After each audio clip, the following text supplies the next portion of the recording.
The biggest Indiana Jones game to hit the gaming scene in years is here. It's also one of the best looking games I've seen all year. And I do have to say that Troy Baker did an incredible job voicing Indy. So much so, even Harrison Ford is thrown back. I think this guy did a great job. If I'd known he was so good, I would have done it myself.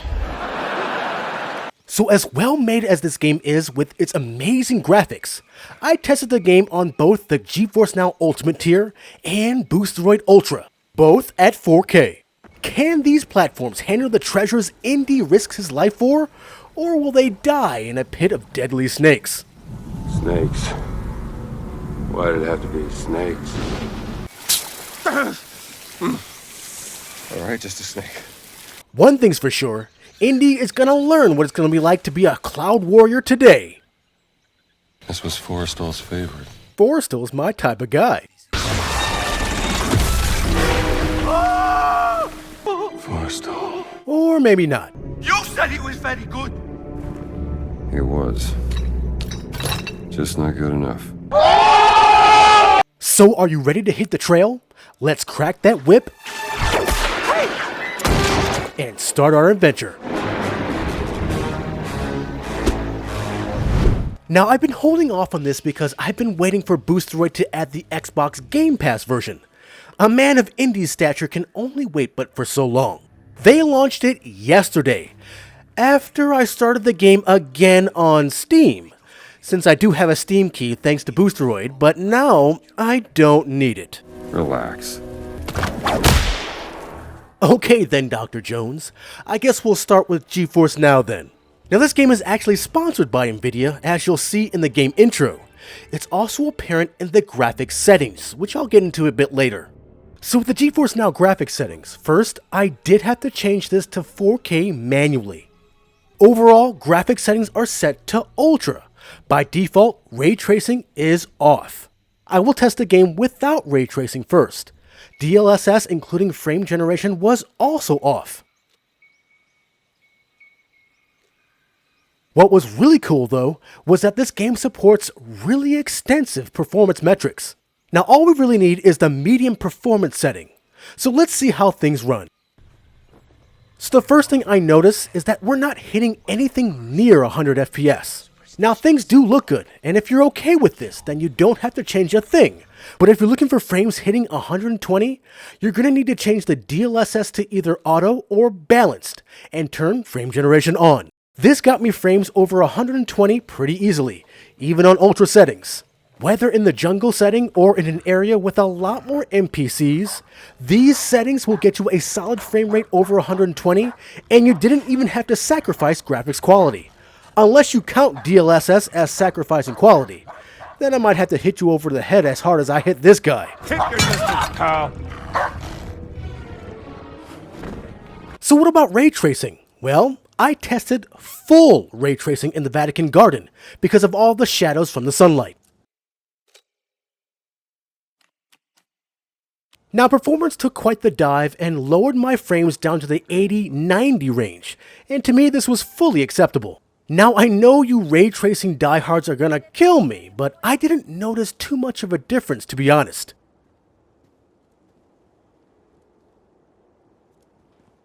Here's the same thing without ray tracing, and this game looks phenomenal without it.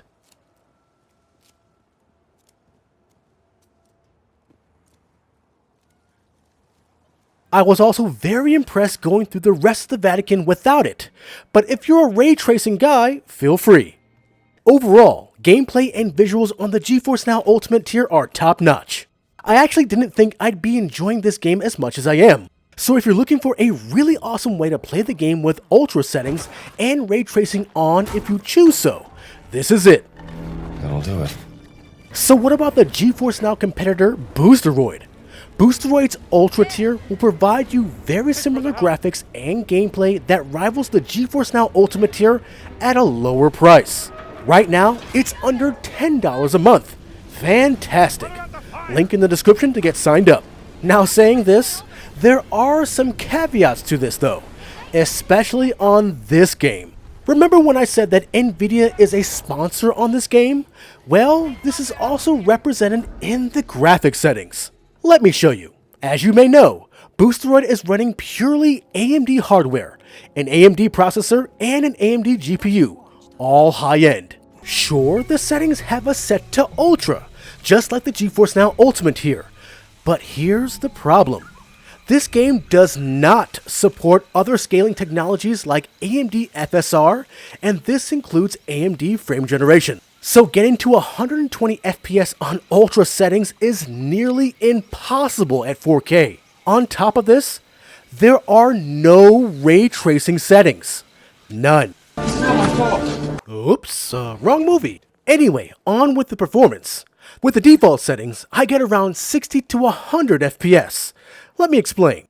The one thing that saved this was the dynamic resolution setting. I set the target to 120, and this basically did the DLSS job for me. It had my resolution set to about 50% almost the entire time to hit that higher frame rate. Did you just catch my shovel after it hit you in the face?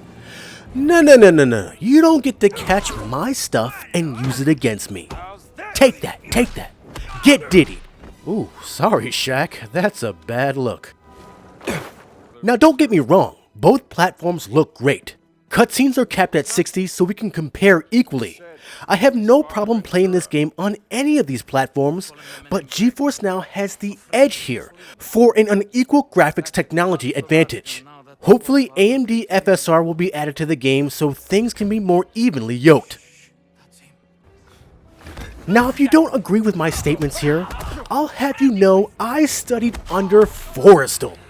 I'm a professor of being a warrior in the clouds. You better be careful. You might just end up like the rest of these bad guys from World War II. And that's professor to you. So if you like this comparison of Indiana Jones and the Great Circle on GeForce Now and Boosteroid, give us a like. Also, make sure to join as a member of the channel or join our Patreon and our Discord in the links below. And above all else, make sure to subscribe to keep it locked right here at the only place where you can do battle in gaming heaven, Cloud Gaming Battle. And remember kids, attacks from behind will always be more powerful than being shot in the face. Unless you're Indiana Jones.